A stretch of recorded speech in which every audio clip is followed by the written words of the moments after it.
Akhilesh Yadav ji. Budget Shri budget में सामान्य चर्चा पे केंद्रीय बजट पर श्री अखिलेश यादव जी। धन्यवाद सभापति महोदय, मैं आपका विशेष धन्यवाद देता हूं कि आपने मुझे बजट पर बोलने का अवसर दिया है। मैं अपने सभी साथी जो विपक्ष के बोले हैं उनसे अपनी बात को जोड़ते हुए मैं भी इस बजट के विरोध में खड़ा हुआ हूं। अध्यक्ष महोदय, ये बजट टारगेटेड बजट है, ये बजट फोकस्ड है। ये टारगेटेड फोकस्ड उन लोगों के लिए है जो बहुत संपन्न हैं, बड़े लोग हैं, उद्योगपति हैं, उनके लिए ये बजट बना हुआ है। और जो बात कही जा रही है कि भारत को विकसित राष्ट्र बनाने के लिए, मुझे इसमें कोई रोड मैप नहीं दिखाई देता है। और रोड मैप इसलिए नहीं दिखाई देता अध्यक्ष महोदय कि जैसे ही बजट आया, सभापति महोदय, जैसे ही बजट आया हम लोगों ने वो तस्वीरें देखी हैं। वो जो तस्वीरों में दिख रहा है, इधर हाथों में हथकड़ी और पैरों में बेड़ियां, क्या सभापति महोदय 10 बजट इस देश के लिए इसलिए बनाए गए थे कि जब 11वां बजट आएगा तो पूरा देश और पूरी दुनिया ये देखेगी कि भारत के लोग हथकड़ी लगा करके और बेड़ियों को लगा करके भारत लौटाए गए। सभापति महोदय, मैं आपके माध्यम से ये बात कहना चाहता हूं कि अमेरिका जा रहे हैं तो पिछली बार हीरा लेकर के गए थे, इस बार सोने की जंजीर ले जाइएगा। जंजीर देखकर शायद उन्हें कोई और जंजीर याद आ जाए। और हो सभापति महोदय, हो सके तो कुछ बच्चे और महिलाओं को अपने साथ तो नहीं, किसी और जहाज में साथ लेते आएगा। वो जहाज भी तो भारत का ही होगा। इतना हक तो उनका बनता ही है कि कम से कम दूसरों की ठगी से शिकार कुछ लोग तो बाइज्जत देश लौट सकें। वैसे सवाल ये भी है कि आपके रहते ऐसी ठगी कैसे फल फूल रही है। और सभापति महोदय, इस ठगी से सबसे ज्यादा अगर प्रभावित कहीं के लोग हैं तो वो गुजरात के प्रभावित लोग हैं। क्या यही सभापति हमारे विकसित भारत की तस्वीर है? यादव जी, आप सीनियर मेंबर हैं। सभापति पार्लियामेंट्री वर्ड जो आप बोलते हैं थोड़ा सा सोच समझ कर बोलिएगा। ये ठगी वर्ड जो है थोड़ा सा इसको हटा दीजिएगा। सभापति महोदय, एक दूसरी तस्वीर में हम लोगों ने देखी, महाकुंभ जो 144 साल बाद एक झूठा प्रचार किया गया। 144 साल। सभापति महोदय, बोलने दीजिए। सभापति महोदय, कुछ पॉइंट रेज करा। सभापति महोदय, ये एक मिनट रुकिए, जस्ट ए मिनट, एस्ट्रोनॉम, एक minute please, honourable member please, Yadav ji एक मिनट प्लीज, आप बैठे। सभापति महोदय, यादव जी आप बैठे, एक मिनट आप बोलिए। संविधान का आर्टिकल 25, 26, 27 और 28 ये कहता है कि आप किसी भी रिलीजन के खिलाफ किसी प्रकार की बातें नहीं कर सकते। ये लोग एंटी हिंदू हैं, ठीक है, ये लोग एंटी हिंदू हैं, ठीक है, पूरे कांग्रेस के। I got the point, देख लेंगे सब, देख लेंगे इसको। I will see, please be seated, आप लोग बैठिए, हम देख लेंगे। सभापति महोदय, हम देख लेंगे, आप बैठिए प्लीज, आप बोलिए, हम देख लेंगे। गौरव जी बोला है ना, प्लीज आप लोग बैठिए, बोलने दीजिए, नेता को बोलने दीजिए, माननीय नेताजी को बोलने दीजिए। वो महाकुंभ की तस्वीर, क्या हो रहा है? ये भड़काना चाहते हैं। सभापति महोदय, एक मिनट, कोई आप भी ऐसा स्नान वर्ड करके नहीं आए हो। जो कोई भी आस्था के विरुद्ध में बोला है, आपको कोई उसको हटा अधिकार दीजिएगा। नहीं बनता है, आप स्नान करके नहीं आए हो। आपने स्नान नहीं किया कुंभ में। बोल दिया मैंने, सभापति बोल दिया महोदय, मैंने, बोल दिया प्लीज। आप सभा- वो हटा दिया जाएगा, नहीं, हटा दिया नहीं। जाएगा वो। सभापति महोदय, इन्होंने कुंभ में स्नान नहीं किया। आप इधर देखिए, शहर पर देखिए, उधर मत देखिए, शहर को संबोधन कीजिए। अगर फोटो आई होती तो मैं जैकेट वाली भी फोटो देख लेता। आपका कोई गलत फोटो दिखा है, सभापति महोदय, ऐसा लग रहा है। विकसित भारत की जो दूसरी तस्वीर देखी, जी, वो तस्वीर न केवल हम लोगों को दुख पहुंचाती है, बल्कि तमाम वो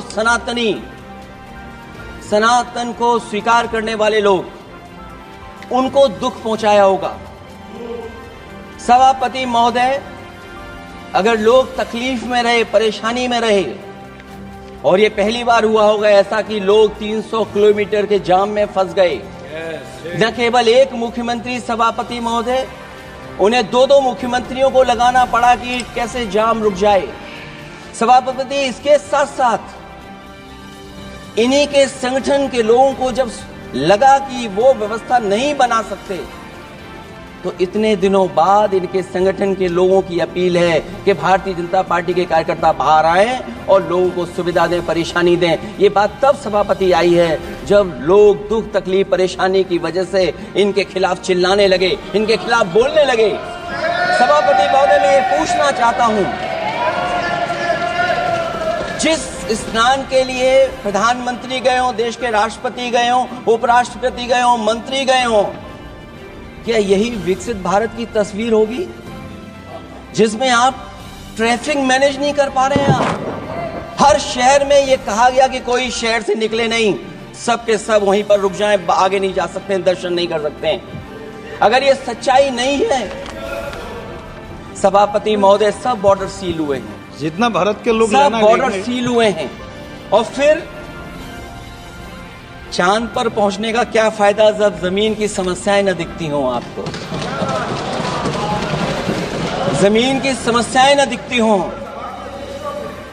और सभापति महोदय, मैं सरकार से जानना चाहता हूं, वो ड्रोन कहां हैं?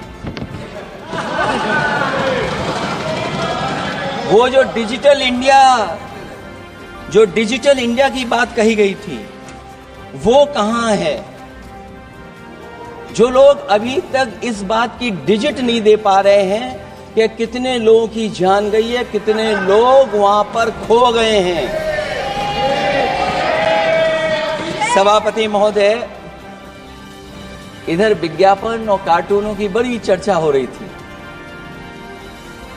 मुझे याद है, एक दिन मैंने अखबार देखा, अंग्रेजी अखबार, और मैं समझता हूं ये माननीय सदस्य जितने लोग रहे होंगे उन्होंने वो अखबार जरूर देखा होगा, न्यूज़पेपर, और उसके फ्रंट पेज पर एक विज्ञापन था, और उस विज्ञापन की जो तस्वीर थी उसमें एक जानवर, मुझे पहचान में नहीं आ रहा, वो शायद गधा रहा होगा, वो जेल के अंदर है। मेरा मन नहीं माना, मैंने उसी दिन सरकार को जगाने के लिए लिखा, और मैं आज सभापति महोदय सरकार के माध्यम से जानना चाहता हूं कि डिजिटल इंडिया करते करते साइबर क्राइम, साइबर लूट और डिजिटल अरेस्ट कितना बढ़ गया है। और जो विज्ञापन दिया था, इस जानकारी के बाद वो विज्ञापन दोबारा अखबार में नहीं आया। वो विज्ञापन की तस्वीर मैं नहीं दिखा सकता हूं, मैं समझता हूं माननीय मंत्री जी उस विज्ञापन को जानते होंगे और देखा होगा उन्होंने। जो विज्ञापन दिया, जनता का भारतीय रिजर्व बैंक से यह सवाल है कि वो अपने ऐसे विज्ञापनों में किसको चित्रित कर रहे हैं और क्यों, और वो कहां से आया है? क्या यह कोई प्रतीकात्मक चित्रण है? यदि हां, तो वो जानवर किसका प्रतीक है? क्या उस सिस्टम का जिसके कंधे पर स्वच्छ और सुरक्षित बैंकिंग की नैतिक जिम्मेदारी है, या उस मंत्रालय का जिसको सुरक्षित बैंकिंग का दायित्व निभाना चाहिए? अगर ये चित्रण जनता को दिखाना चाह रहा है कि ये बहुत ही अनैतिक भी है, जनता इसके लिए मानहानि का दावा भी कर सकती है, अगर आरबीआई यही दिखाना चाह रहा है तो आप अपने खाता धारकों के प्रति बैंक का ऐसा नकारात्मक रवैया न केवल आपत्तिजनक है बल्कि घोर निंदनीय भी है। आरबीआई ऐसे विज्ञापनों से नहीं बल्कि अपने सिस्टम को चुस्त दुरुस्त करके वह जनता में बैंकिंग साक्षरता और बैंकिंग सजगता जागरूकता अभियान चलाकर जनता को सचेत और सावधान करें। उसी के बाद मैं समझता हूं जब भी हम लोग मोबाइल खोलते हैं कोई ना कोई आवाज सुनाई देती है उसके अंदर। क्या सभापति महोदय डिजिटल अरेस्ट के माध्यम से लाखों लाख रुपया नहीं लूटा जा रहा है? आखिरकार उसके लिए जिम्मेदार कौन है? कौन जिम्मेदार है उसके लिए? जो बजट दिया है, जो बजट में बातें निकल करके आ रही हैं, बजट में पीडीए के उत्थान के लिए कुछ भी नहीं है सभापति महोदय। और जो लोग अपनी जीडीपी की न जाने कितनी कहानियां बताते थे, आज वो जीडीपी रेट क्यों कम होता चला जा रहा है? क्यों जीडीपी 6.4% के आसपास पहुंच गई है? न केवल जीडीपी बल्कि आज अगर हम 87 रुपए लेकर के ही $1 ले सकते हैं। कभी डॉलर को नीचे गिरने की कहानी कहीं किसी से जोड़ दी गई थी। आज सोचिए कितने रुपए हम इकट्ठे करते हैं तब जाकर के हमें $1 मिलता है। क्या सरकार के पास इसका कोई जवाब है? इस ग्रोथ रेट के कम होने का कारण जो सभापति महोदय मुझे समझ में आता है वो इन्वेस्टमेंट की कमी और कंजप्शन की कमी है। ये देश की आर्थिक विकास की स्थिति पर प्रश्न चिन्ह लगाता है। और यही नहीं, सभापति महोदय जो भेदभाव बढ़ता चला जा रहा है, जो खाई पैदा होती जा रही है, इन्हीं के आंकड़े बताते हैं कि खाई कितनी है। मुट्ठी भर लोगों के पास पूरे देश की संपदा पहुंच गई। जो ज्यादा लोग हैं वो गरीब हैं। उनके जीवन यापन के लिए 80 करोड़ लोगों को आपको राशन बांटना पड़ रहा है। क्या यही विकसित भारत की तस्वीर है? और फिर दुनिया में हम पर कैपिटा इनकम में कहां खड़े हैं? अगर हम केवल सरकार से सभापति महोदय आपके माध्यम से जानना चाहें कि जिन परिवारों को आप राशन दे रहे हैं उन परिवारों की पर कैपिटा इनकम क्या है? और अगर विकसित भारत की तस्वीर लेकर के ये सरकार चलना चाहती है तो कम से कम सरकार की सभापति महोदय जिम्मेदारी बनती है कि जो 80 करोड़ लोग राशन पा रहे हैं उनके आपकी पर कैपिटा इनकम क्या है? एक बहुत प्रिय काम सरकार का है, इतना प्रिय है कि उसका नाम बदल करके इज्जत घर कर दिया गया। मुझे याद है कि एक छत्तीसगढ़ में बुजुर्ग मां जिसने बकरी बेच करके अपना शौचालय बनाया था, और बकरी बेचने के बाद शौचालय जब बनाया तो देश के प्रधानमंत्री जी ने उनका सम्मान किया। आखिरकार सवाल यह है कि बकरी उसे क्यों बेचनी पड़ गई? इसका मतलब यह है कि आपकी जो बनाई हुई स्कीम है वो जमीन पर नहीं पहुंच रही है, उसके लिए पर्याप्त पैसा नहीं पहुंच पा रहा है। आखिरकार पैसा क्यों नहीं पहुंचा, ये तो सरकार की जिम्मेदारी है। और फिर सभापति महोदय जो शौचालय बनाए हैं उनमें पानी किसी में नहीं पहुंचता। क्या यही विकसित भारत की तस्वीर बनेगी? वैसे तो सभापति महोदय हम लोग डबल इंजन बहुत सुनते थे, और अब इस बजट में 2 इंजन और बढ़ गए हैं। सभापति महोदय ये 4 इंजन वाला है बजट। 4 इंजन। लगता तो ऐसा है कि ये एक के बाद एक इंजन खराब हो गया होगा, इसीलिए इन्हें 4 इंजन लगाने पड़े हैं। ये जनता को धोखा दे रहे हैं 4 इंजन की बात कर करके। क्योंकि जब उत्तर प्रदेश को देखते हैं तो वहां पर जो डबल इंजन की सरकार चल रही है वो डबल ब्लंडर कर रही है। उनके डबल ब्लंडर देखने को मिलने हमें। और अगर ये 4 इंजन की सरकार है। जो सबसे पहला इंजन है सभापति महोदय, वो हमारे किसान और कृषि का है। 10 साल गुजरने के बाद भी और इतने बजट आने के बाद भी आज तक किसानों की आय दोगुनी नहीं हुई। यह हमारे तमाम माननीय सदस्य समय समय पर अपने क्षेत्र की जो समस्या है फसल को लेकर के सवाल खड़ा करते हैं। कई किसान नेता आंदोलन कर रहे हैं, अभी भी आंदोलन चल रहा है। सभापति महोदय, इस सरकार के पास जो विकसित भारत का सपना दिखा रही है, अभी तक किसान की आय दोगुनी कैसे हो उसका कोई रोड मैप नहीं है इनके पास। अगर कोई रोड मैप रहा हो तो बता दें हमें। और फिर एमएसपी की कानूनी गारंटी, सभापति महोदय, हजारों किसानों की जान चली गई कि एमएसपी को कानूनी गारंटी मिले, लेकिन आज भी वो गारंटी नहीं मिल पा रही है। क्या यही हमारा विकसित भारत होगा जिसमें किसान को एमएसपी नहीं मिलेगी, उसकी कोई गारंटी नहीं है? जो किसान की आय दोगुनी का सपना ले रहे थे, उन्होंने स्वामीनाथन जी को भारत रत्न तो दे दिया, लेकिन उनके कही हुई बातों को अभी तक नहीं पहुंचा पा रहे हैं। जो फसलें दलहन तिलहन बढ़ावा देने के लिए जो मिशन की घोषणा की गई थी, वो क्या मिशन अभी पूरा हुआ है? क्योंकि अभी तक हम लोग तिलहन इंपोर्ट कर रहे हैं। दलहन तिलहन के बारे में पहले बजट से कहा जा रहा है, अध्यक्ष महोदय, आज भी हम लोगों को इंपोर्ट करना पड़ रहा है।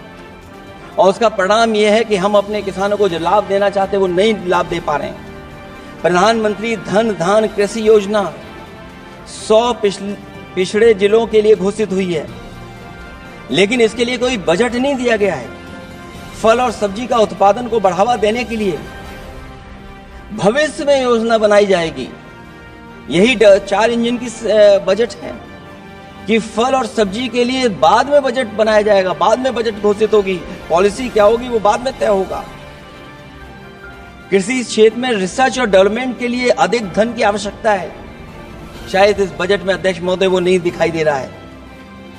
कृषि क्षेत्र में कार्यबल करीब 46% है, लेकिन जीडीपी में इसका योगदान केवल 18% है। किसानों की खराब आर्थिक स्थिति को दर्शाता है कि अभी हमारा किसान गरीब है। फसल बीमा योजना, मुझे याद है फसल बीमा योजना को लेकर के न जाने कितना प्रचार किया गया, लेकिन सच्चाई तो यह है कि जब क्लेम करने की बात आती है तो जो आंकड़े बताते हैं वो अभी भी 3% से ऊपर नहीं पहुंच पाए। किसान के कर्ज के कारण किसान आत्महत्या कर रहा है। क्या विकसित भारत की यही तस्वीर होगी कि लाखों लाख किसान हमारा आत्महत्या कर ले? अब तो सुना है कि वो आंकड़े भी आना बंद हो गए हैं। हमें किसान के ऊपर कर्ज और कर्ज के ऊपर कर्ज नहीं बनाना है।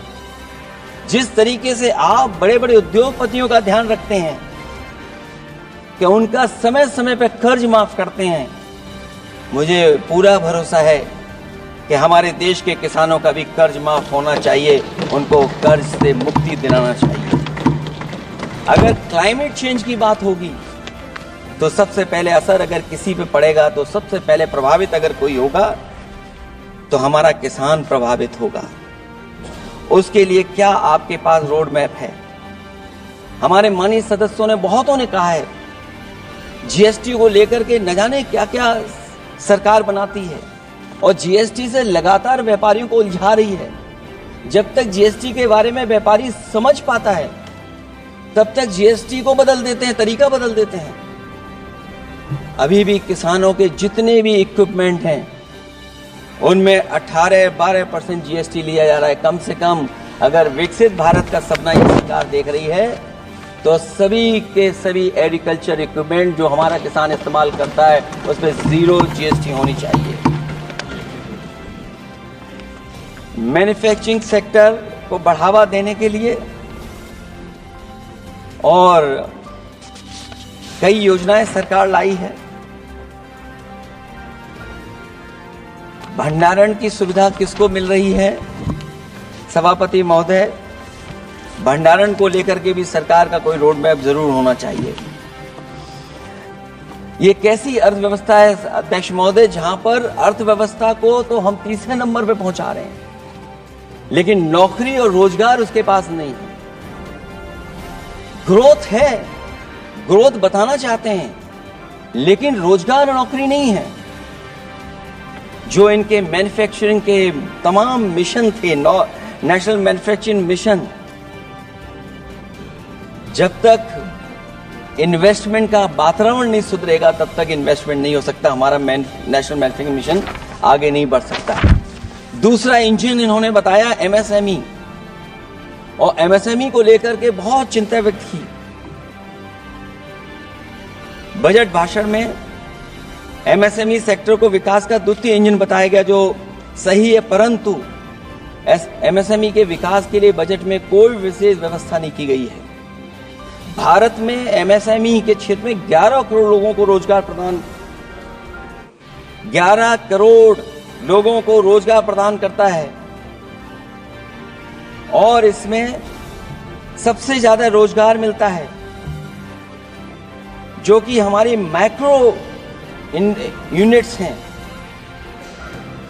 उनके लिए कोई योजना नहीं है। उनको विशेष मदद के लिए कोई प्रावधान न पहले किया गया न इस बजट में किया गया है। मैं केवल यूपी के बारे में कहना चाहता हूं कि यूपी में लगभग 96 लाख एमएसएमईज हैं, लेकिन केवल 14 लाख पंजीकृत हैं। पूरे देश में 6 करोड़ हैं। एमएसएमई के विपरीत केवल 1 करोड़ पंजीकृत हैं। अध्यक्ष महोदय, अगर 96 लाख एमएसएमईज हैं केवल यूपी में, 6 करोड़ पूरे देश में हैं, और पंजीकृत केवल 14 लाख और 1 करोड़ हैं, तो इसका मतलब यह है कि ज्यादातर एमएसएमई सेक्टर को सरकारी योजनाओं का कोई लाभ नहीं पहुंच पा रहा है। मुझे उम्मीद है कि एमएसएमई को लाभ पहुंचाने के लिए सरकार जागरूक होगी और अपनी डबल इंजन सरकारें जहां जहां चल रही हैं उनको जगाने का भी काम करेंगे। अध्यक्ष महोदय, एक समय ऐसा भी था जब लोग बजट के आने पर खुश होते थे, क्योंकि बजट नई उम्मीद जगाता था, देश और जनता को आगे की ओर ले जाता था। लेकिन भाजपा सरकार के बजट में न देश के विकास के लिए कुछ होता है, न जनता की तरक्की के लिए। बजट मायूसी लेकर नहीं आना चाहिए। बजट देश का आर्थिक मानचित्र होता है। वो दर्शाता है कि किस तरह पूरे देश का संतुलित, मतलब हर राज्य का बराबर विकास हो, और जो भी राज्य या क्षेत्र भौगोलिक, शैक्षिक, सामाजिक, राजनीतिक कारणों से पिछड़ गया है, उसके लिए कैसे प्रावधान किए जाएं जो वो भी मुख्य धारा से जुड़ सके। वर्तमान में बैलेंस डेवलपमेंट की नीति पिछड़ती जा रही है। मैंने कई मौकों पर कहा है, आज फिर दोहरा रहा हूं कि अध्यक्ष महोदय, सच्चा विकास वही होता है जो भेदभाव मिटाता है। अच्छा बजट किसी देश को हर दिशा में विकास का रास्ता तैयार करता है।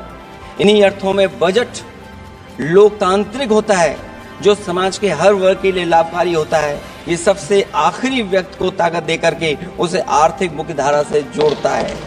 ये बजट होता है। और मैं तो कहूंगा अध्यक्ष महोदय, मिट जाए अमीरी गरीबी के बीच की वो सब खाई जिसमें भेदभाव और गैर बराबरी की जड़ें जमाई। बजट के अंदर उसके लिए हमेशा एक दिल धड़कना चाहिए, जो आज भी भूख के सूचकांक के आंकड़े बनाकर देश के दिखावटी विकास के सच का भंडाफोड़ कर रही है। भूख मिटे, महंगाई घटे, यही बजट का सबसे बड़ा नारा होना चाहिए। निर्बल को सबल बनाना, निराशा को आशा में बदलना ही बजट का मानवीय पहलू होना चाहिए। बजट का सबसे बड़ा सिद्धांत कमजोर के प्रति हमदर्दी होना चाहिए। बजट बनाने की सोच किसी या कुछ लोगों को लाभ पहुंचाने की नहीं होनी चाहिए, बल्कि इंसानियत के नजरिए की उसी बुनियाद होनी चाहिए। यदि बजट के आने से निर्बल सबल बनता है तो समझो बजट अपने उद्देश्यों से सफल हुआ है, नहीं तो उसे असफल ही माना जाना चाहिए। अध्यक्ष महोदय, रोटी की भूख किसानों को विश्वास में लेकर ही मिटाई जा सकती है, और मैंने पहले भी कहा, फिर दोहराता हूं उन बातों को। किसान को फसल का सही दाम दिलवाना और उसे बीज, खाद, पानी का इंतजाम करना, आवारा पशुओं से उनकी फसलों को बचाना। और ये आवारा पशुओं को अध्यक्ष महोदय मैं इसलिए कहना चाहता हूँ, उत्तर प्रदेश के चुनाव में देश के प्रधानमंत्री जी आए थे, उन्होंने कहा था कि मैंने एक रोड मैप बनाया है और 2 हफ्ते मुझे लगेंगे, सरकार बनवा दीजिए, एक भी जानवर सड़क पर नहीं दिखाई देगा और किसान की जान नहीं जाएगी और न खेतों की बर्बादी होगी। लेकिन अध्यक्ष महोदय, मैं उत्तर प्रदेश के माननीय सदस्य चाहे इधर के हों उधर के हों, वो जानते होंगे कि इस तकलीफ और परेशानी से अभी भी किसान उभर नहीं पाया है और आज भी खेतों को उसे 4 दीवारी या तारों से जोड़ करके चलना पड़ रहा है। फसलों को बचाना सरकार की प्राथमिकता होनी चाहिए। इस मामले में जुमलेबाजी और झूठे वादे अच्छे नहीं। आंकड़े बताते हैं कि देश में बहुत सारे ऐसे कारोबार हो रहे हैं जो कारोबार बढ़ते चले जा रहे हैं। कई उद्योगपति कई गुना कारोबार से लाभ उठा रहे हैं। कई विदेशी कंपनियां इस धंधे में अरबों कमा रही हैं, लेकिन आलू का किसान इस लाभ से वंचित है। जहां अध्यक्ष महोदय बिहार के लिए मुनक्का को लेकर के अगर वोट बढ़ाए, मैं उसका स्वागत करता हूं। मखाने को लेकर के एक कदम आगे चला गया, मैं दूसरे स्टेट में पहुंच गया अध्यक्ष महोदय। लेकिन मखाने का जो बोर्ड बनाए, लेकिन हमारे साथियों मखाने का ध्यान रखना, जिस तरीके से पॉपकॉर्न का मीठे और नमकीन में जीएसटी में हेरफेर हो गया है, कहीं आपके मखाने में भी मीठे का जीएसटी अलग हो, नमकीन का अलग हो, गुड़ वाले का अलग हो मखाने में। हाँ, कहीं वैसा ही ना करेंगे। आज किसान का आंदोलित होना सरकार की विफलता का सबसे बड़ा उदाहरण है। सरकार और किसान के बीच भरोसे के बिना भूख नहीं मिटाई जा सकती है। समय पर बीज खाद को मिलना, कृषि ऋणों को माफ होना, एमएसपी दिलवाना सरकार का दायित्व है, वो इससे बच नहीं सकती। किसानों के हिस्से में काले कानून नहीं, सतरंगी भविष्य आना चाहिए और ये सरकार काले कानून ला करके हमारे किसानों को अपमानित करना चाहती है। वहीं अध्यक्ष महोदय, हमारे मानव संसाधन के लिए स्वास्थ्य एक बड़ी चुनौती है। चिकित्सा स्वास्थ्य में सुधार होना बेहद जरूरी है। आज के समय की सबसे बड़ी जरूरत है कि हर शरीर को पोषक आहार मिल सके, कार्य की दशाएं अच्छी हों, वर्क लाइफ बैलेंस सही हो, जिससे मानसिक रूप से भी लोग स्वस्थ रहें। इसके अलावा पर्यावरण को भी अब स्वास्थ्य के बड़े कारक के रूप में लेना होगा। एनवायरनमेंट को हेल्थ फैक्टर के रूप में देखना होगा। हर तरह के प्रदूषण को रोकना होगा, हरियाली बढ़ानी होगी। साथ ही एक बात और अहम है और वह है हर तरफ नकारात्मकता, नफरत का प्रचार। इससे इंसान के अंदर निगेटिविटी आती है, आपस का विश्वास और सौहार्द टूटता है। इसके परिणाम स्वरूप इमोशनल सपोर्ट सिस्टम फेल होने लगता है। फेक न्यूज़ लोगों को मानसिक रूप से धीरे धीरे बीमार बना रही है। इसे हर हाल में रोकना होगा और अध्यक्ष महोदय, इसमें विपक्ष से ज़्यादा सरकार की जिम्मेदारी है, क्योंकि कई मौक़ों पर हम लोग देखते हैं कि सरकार जितना अपने आप का प्रचार करना चाहती है, उससे ज़्यादा दूसरों को कैसे बदनाम किया जाए उसके लिए प्रचार करती है। ये शायद सरकार की जिम्मेदारी बड़ी बनती है। इससे देश के मानव संसाधन में जो जानबूझ करके आपसी अविश्वास बढ़ाया जा रहा है और समाज में सौहार्द को भी जानबूझ करके घटाया जा रहा है, जिससे कुछ लोग अपनी सियासी रोटियां सेक सकें, इसके लिए सख्त कानून लाना चाहिए अध्यक्ष महोदय। एक तरफ सरकार लोगों को सही इलाज नहीं दे पा रही है, दूसरे जीवन और स्वास्थ्य बीमा पर भी टैक्स लग रहा है। सरकार मुनाफा कमाने के लिए नहीं बनती है, बल्कि जनता के कल्याण के लिए बनती है। ये बात कुछ लोगों को याद रखनी चाहिए। अगर आप अध्यक्ष महोदय, अगर काम है भी तो सही दाम नहीं मिल रहा है। ये बात अगर एक पढ़े लिखे युवा के लिए सही है तो एक मजदूर के लिए भी दिन भर कमर तोड़ मेहनत तो करता है, लेकिन उतना पैसा मजदूरी में नहीं पाता है कि अपनों का अपना पेट भर सके।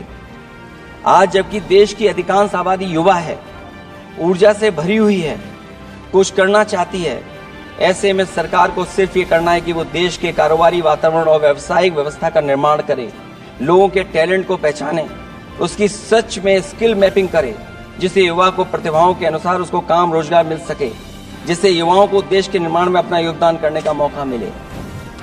अध्यक्ष महोदय, जब से ये सरकार बनी है महंगाई बढ़ती चली जा रही है।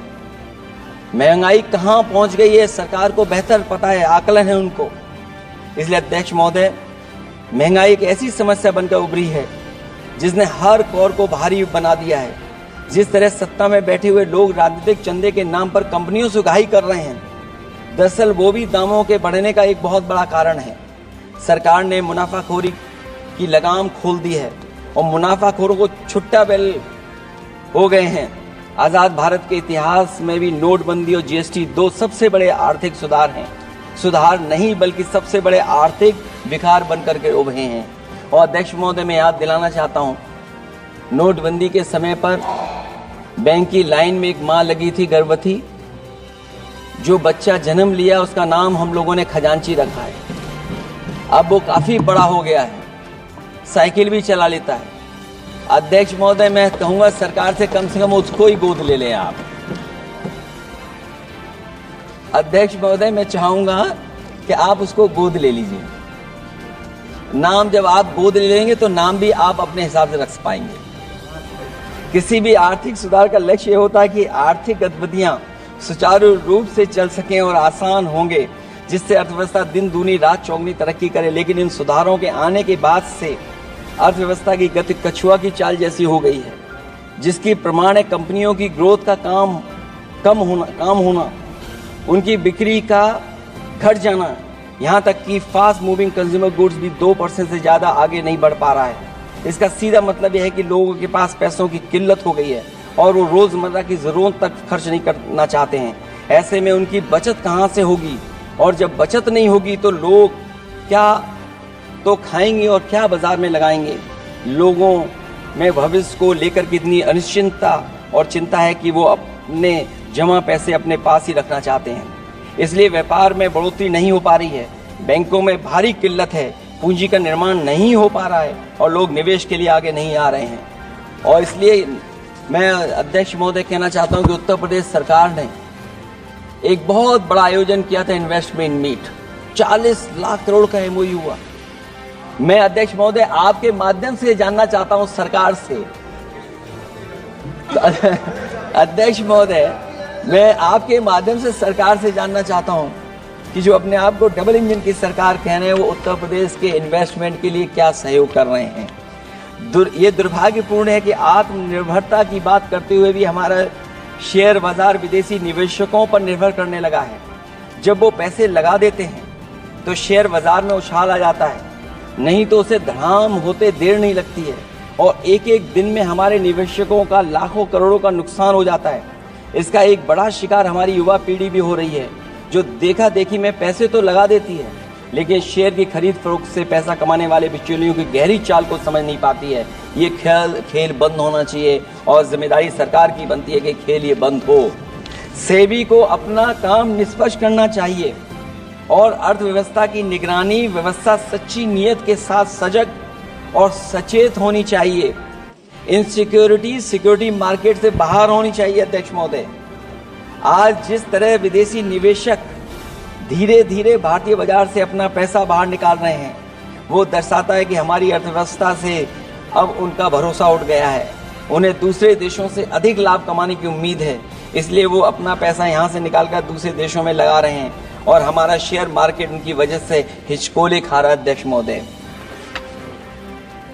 अध्यक्ष महोदय, मैं अपने बात को ज़्यादा बड़ा लिख दिया क्योंकि अध्यक्ष महोदय बजट 4 इंजन का था, इसलिए बड़ा लिख करके लाए। कोई बात छूटे ना, क्योंकि सरकार तक वो बात पहुंच जाए। नहीं सकते, क्योंकि अध्यक्ष महोदय अगर 11वां बजट हो 4 इंजन लगाने पड़े तो कहां विकसित भारत बन रहा है। जीएसटी को भ्रष्टाचार से मुक्त करना होगा, व्यापारियों के प्रति विश्वास जताना होगा। यदि टैक्स की व्यवस्था और दर सही होगी तो सब आसानी से टैक्स भर देंगे। हाई टैक्स रेट दरअसल भ्रष्टाचार को बढ़ावा देती है, इससे राजस्व की हानि होती है। सच में लोग काम कारोबार करना चाहते हैं, कर की चोरी नहीं करना चाहते हैं। इसलिए टैक्स की रेट को तार्किक बनाना और टैक्स सिस्टम को इजी करने की से ही अर्थव्यवस्था में गति आएगी। निवेश के लिए दुनिया वापस हमारे देश की ओर देखेगी। मैं अध्यक्ष महोदय, अर्थव्यवस्था के संबंध में एक गंभीर मुद्दा मैं बताना चाहता हूं। एक बहुत गंभीर मामला है पलायन का।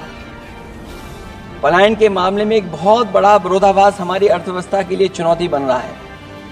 एक तरफ वो सबसे अमीर वो लोग जो अपनी पूंजी का निवेश करते हैं और दूसरी तरफ सबसे गरीब वो लोग हैं जिनके पास अपने श्रम निवेश करने के अलावा कोई दूसरा रास्ता नहीं है।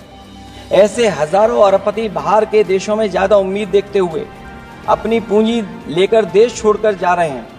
वहीं दूसरी तरफ जो सबसे गरीब लोग हैं वो राज्यों के असंतुलित विकास की वजह से अपने राज्यों से पलायन कर रहे हैं।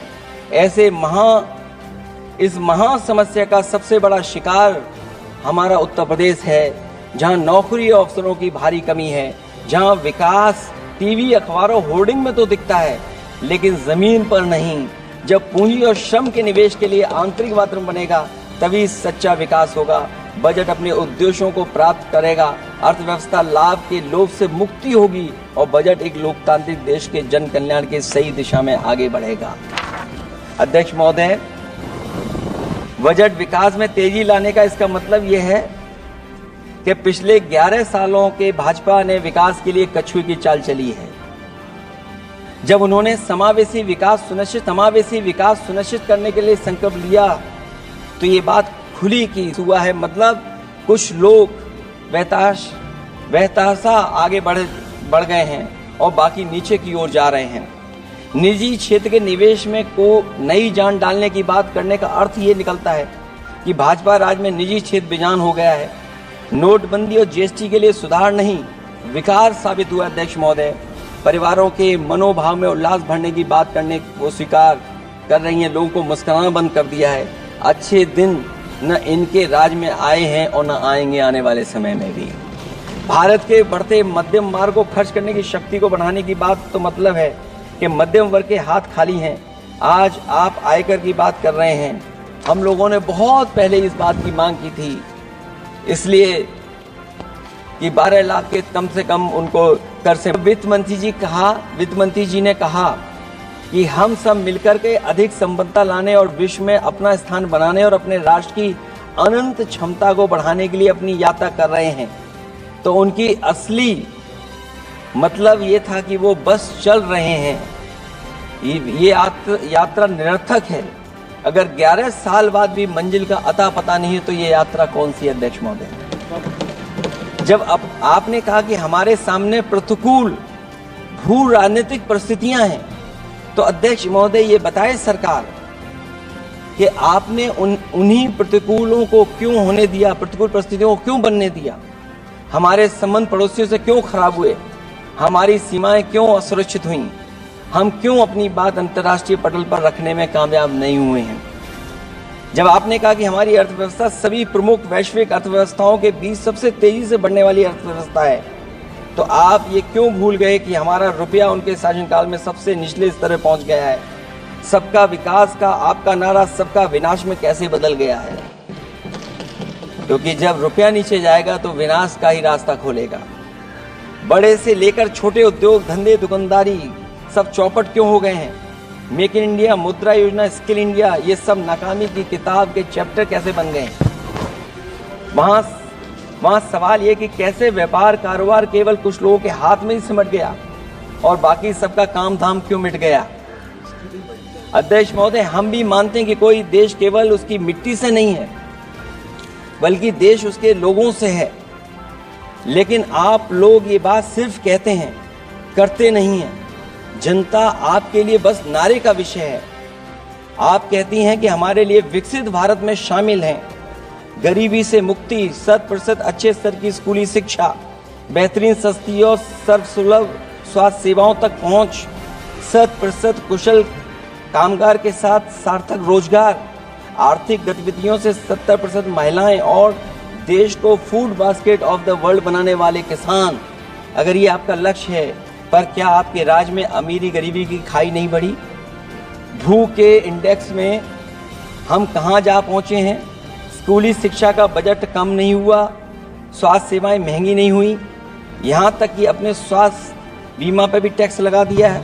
आपने योग्य लोगों को बेरोजगारी के अंधेरे में धकेला और आपके बड़े बड़े नेताओं ने तो यहाँ तक कह दिया कि कमी नौकरी की नहीं है, योग्यता की है। अपनी युवा पीढ़ी को हताश निराश करने का पाप आप लोगों ने किया है।